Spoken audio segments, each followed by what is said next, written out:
నమస్తే అండి. సో జూబ్లీలు చూసుకుంటే తెలంగాణ రాష్ట్రంలోనే ఇప్పుడు కీలకంగా మారిందని చెప్పుకోవచ్చు. ఎందుకంటే ఉప ఎన్నిక దగ్గరలోనే ఉంది. మరి నవంబర్లోనా లేదంటే డిసెంబర్లోనా ఎప్పుడు వచ్చినా ఇక్కడ ఉన్నటువంటి జూబ్లీల్స్ నియోజకవర్గంలో ఉన్నటువంటి లీడర్లే కావచ్చు, నాయకులే కావచ్చు, అక్కడ ఉన్నటువంటి కార్యకర్తలే కావచ్చు, చాలా బలంగా పటిష్టంగా గ్రౌండ్ స్థాయి నుంచి అయితే వాళ్ళ కార్యక్రమాలు అయితే చేసుకోవడం అయితే జరుగుతుంది. సో ఈ జూబ్లీల్స్ ఉప ఎన్నికలో భాగంగా ఈ రోజు అయితే మనము రహమత్ నగర్ లో ఉన్నాము. మరి రహమత్ నగర్ డివిజన్ లో ఉన్నటువంటి కార్యకర్తలు, నాయకులు ఏ విధంగా వారి యొక్క పనులు కొనసాగిస్తున్నారు, అదే విధంగా రహమత్ నగర్ కార్పొరేటర్ ఎవరైతే సిఎన్ రెడ్డి గారు ఉన్నారో వారి పరిపాలన ఏ విధంగా ఉంది అనే విషయాల పట్ల అవగాహన తెలియజేయడానికి జనం కోసం అయితే మనతో పాటు అయితే ఇక్కడ కొంతమంది అయితే ఉన్నారు. సో వారితో అయితే మాట్లాడే ప్రయత్నం అయితే చేద్దాం. నమస్తేనండి. నమస్తే. నమస్తే సార్, బాగున్నారా? బాగున్నా. సార్, మరి ఇప్పుడు నిజానికి ఉప ఎన్నిక రాబోతుందా? మరి కంపల్సరీ వస్తుంది. అది 6 నెలలకు కంపల్సరీ చేయాలి. మనిషి చనిపోయినా రాజీనామా చేసినా కంపల్సరీ 6 నెలలకు ఒకసారి ఎలక్షన్ చేయాలి. చూస్తుంది రాజ్యాంగంలో.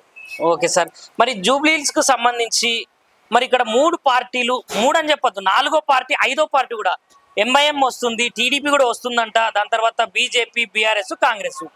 సో మీరు తిరిగిన దాన్ని బట్టి, మీరు చూసిన జనాలల్లా, మీరు చూసిన నాయకులల్లా ఒకవేళ జూబ్లీహిల్స్ కు టికెట్ ఏ పార్టీ తరపు నుంచి ఎవరెవరికి ఇస్తే బాగుంటది? సో ఇక్కడ కొంతమంది నాయకుల పేర్లు అయితే చాలా వినబడుతున్నాయి కదా, మరి ఎవరిది బాగుంటది? ఇప్పుడు మేమేమన్నదంటే ఇప్పుడు నాయకుల పేరు చెప్పాం కానీ జూబ్లీస్ లో కాంగ్రెస్ పార్టీ బాగా గెలిచి పక్క గెలుస్తుంది. జూబ్లీస్ మాత్రం పక్క గెలుస్తుంది. అది దానికి తిరుగులేదు. ఏ పార్టీ 50 పార్టీ పోటీ చేసినా, ఎందుకంటే మా రేవంత్ రెడ్డి గారు మాకు కాంగ్రెస్ ప్రభుత్వం చాలా మంచి పథకాలు పెడుతుంది కనుక ఖచ్చితంగా కాంగ్రెస్ పార్టీ ఎవరికి ఇచ్చినా గెలుస్తుంది.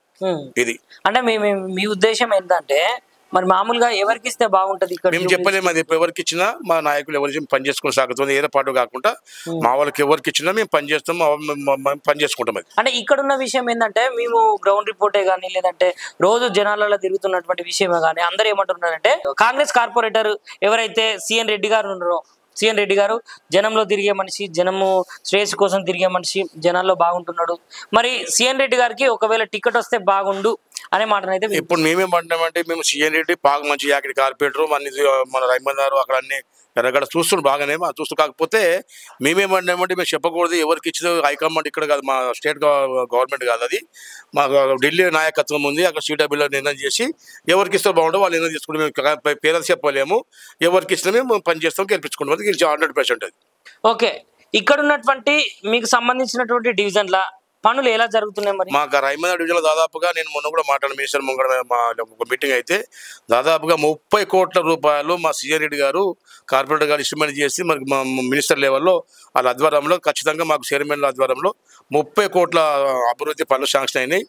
టెండర్ కూడా అయిపోతుంది. రేపు కొన్ని స్టార్ట్ చేశారు, రేపు అనేది చేయబోతున్నారు. 30 కోట్లు రైమందర్లో డెవలప్మెంట్ శాంక్షన్ అయింది, అభివృద్ధి కార్యక్రమం. అంటే నాకు తెలిసిన ఇన్ఫర్మేషన్ ప్రకారము మరి బూత్ స్థాయిలో కార్యకర్తలు సమన్వయం లేరు, లేదంటే బూతులు కరెక్ట్ ఉన్నాయా లేవా అనే విషయం గురించి మాట్లాడు. ఇప్పుడు మా దగ్గర ఎట్లుందంటే మీ నాయకులు అంతా మా రైమ డివిజన్ లో అంతా కలిసి ఉంటాము, బస్సులో కలిసి ఉంటాము, కమిటీ ఉంటుంది, పక్క ఆర్గనైజ్ ఒక అసోసియేషన్ ఉంటుంది. ఆ అసోసియేషన్ తరఫున ఖచ్చితంగా ఏం డెవలప్మెంట్ కావాలనో ఏమన్నా ఉన్న లోపాలు ఉన్నా సరి చేసుకుంటాము. మా 25 బస్సులో కమిటీ ఉంది. మీరేదో ఇంకే బస్సులు ఏమో కాకపోయినా ఏదైనా చిన్న లోపాలు ఉన్నా సరి చేసుకునే శక్తి ఉంది. మా రైమంలో స్ట్రాంగ్ ఉన్నాం మేము. ఓకే, జూబ్లీహిల్స్ ఉప ఎన్నిక పరంగా మీరు ఏం చెప్పదలుచుకున్నారు జనానికి? నేనేం చెప్తున్నా, ఖచ్చితంగా ఏవైతే పథకాలు సన్నబియ్యం కానీ, రేషన్ కార్డులు కానీ, కరెంట్ 200 యూనిట్లు కానీ ఖచ్చితంగా వస్తున్నాయి. లేని వాళ్ళు చేసుకోవచ్చు, తప్పేం లేదు. మా మినిస్టర్ కూడా చెప్తున్నారు, చైర్మన్లు కూడా మీరు ఏదంటే పొరపాటు చేసుకోండి, మేము సహకరిస్తాం దాన్ని చెప్తాం, అధికారులు అని చెప్తున్నారు. ఖచ్చితంగా ఇవన్నీ అయితే కాకపోతే కొన్ని ఏదైతే మన 500 గ్యాస్ వచ్చి కొద్దిగా అయితే లేవు. అది మినిస్టర్ దృష్టి చెప్పినాం, మేము కార్పొరేటర్ కానీ కూడా చెప్పినాము. ఇవి చేస్తే ఖచ్చితంగా ఇంకా కొన్ని టైము చేసుకోవచ్చు. వాటిని అవి కూడా చేస్తే 100% మా కాంగ్రెస్ పార్టీ గెలుస్తుంది. లైక్ చేయండి, షేర్ చేయండి, సబ్స్క్రైబ్ చేయండి. మరిన్ని వీడియోల కోసం బెల్ సింబల్ పై క్లిక్ చేయండి.